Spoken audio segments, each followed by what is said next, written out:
토트넘이 올 시즌 3번이나 패배했던 강팀 첼시가 브라이턴 원정에서 1대1로 비겨버리면서 23라운드까지 가장 많은 리그 경기를 치르고도 2위 리버풀을 잡지 못하고 리그 3위에 머물게 되었습니다.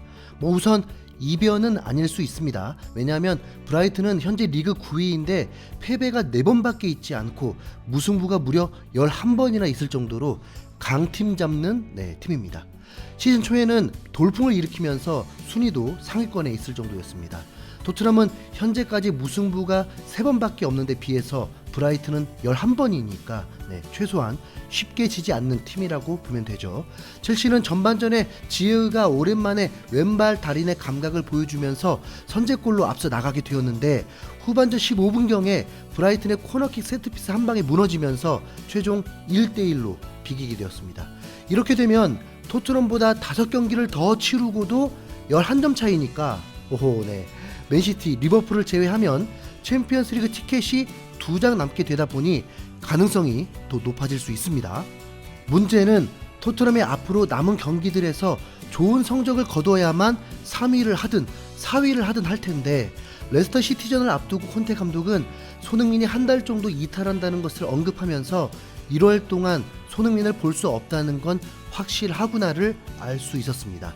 토트넘은 1월 확정된 경기로는 레스터 시티와 첼시와의 원정 경기들이 남아 있는데 이 두 팀을 상대로 승리하는 게 결코 쉽지 않다는 것입니다.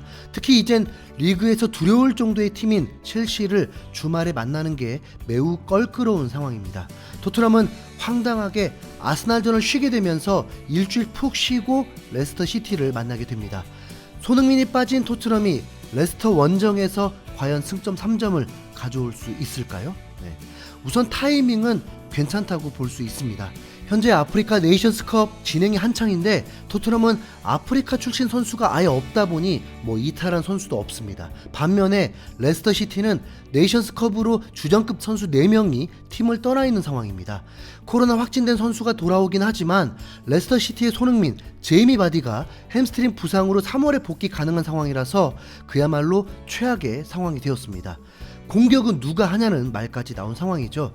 연말에 리버풀을 1대0으로 이겨버리는 기분 좋은 소식과 바디를 잃어버리는 슬픔을 동시에 갖게 되었습니다. 바디는 지난 시즌에도 토트넘에게만 3골을 넣었던 선수였습니다. 근데 3골 모두 페널티골이었죠. 하지만 분명 전매특허 빠른 발로 수비를 무너뜨릴 수 있는 능력이 있어서 상대 팀들은 매우 어려워했는데 그런 선수가 빠지게 된 것입니다. 올 시즌에도 바디는 9골로 득점 랭킹 3위에 올라 있습니다. 선수가 부상인 것은 매우 안타깝지만 토트넘 승리를 위해서는 매우 좋은 기회가 되었습니다. 손흥민이 있었다면 승리의 확률을 더 높게 예상할 수 있었을 텐데 아쉽기만 하죠. 하지만 토트넘은 이 레스터 시티 원정 경기 결코 쉽지 않을 것입니다. 우선 레스터 시티가 선수가 부족한 상황에서 토트넘에게 함부로 덤빌 수 없기 때문에 승점 1점이라도 얻기 위해서 라인을 완전 내릴 확률이 매우 높습니다.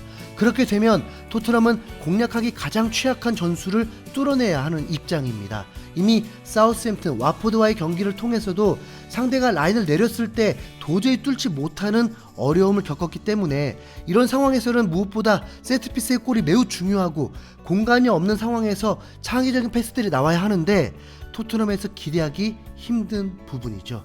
거기다 원정에서 승리한 적이 2번밖에 없기 때문에 이 또한 선수들이 분위기에 많은 영향을 미치는 편입니다.